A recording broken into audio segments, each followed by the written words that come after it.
Welcome to the Tech Egg. Don't get scrambled. Enjoy the video.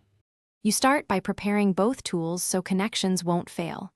Install matching bit versions or note compatibility differences, then back up your Excel workbook and create a new Access database. Once done, place files in a trusted folder and enable macros. This prevents security blocks when importing or linking. Make sure your Excel table has a clear header row and consistent data types so Access can infer fields correctly. And close Excel before Access connects to avoid locked file errors. You now bring the actual data in. In Access, use external data and select Excel, then pick Import or Link depending on whether you need live sync.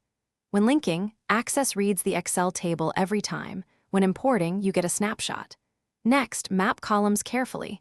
Set types text, number, date to prevent mismatches, and choose a primary key, either an existing unique column or let Access create an ID. Finally, verify a small sample to confirm field conversions worked. You finish by validating and maintaining the connection. Make a small edit in Excel and then open the link table in Access to confirm the change appears. If not, close and reopen the link or refresh the table. If errors arise, inspect for mixed data types, hidden headers, or an open Excel file blocking access. Fix the source and relink or re-import. Use Access queries to clean or join tables, then export results to Excel when you need a static report or shareable file. Thanks for watching. Consider subscribing if I helped unscramble your problems.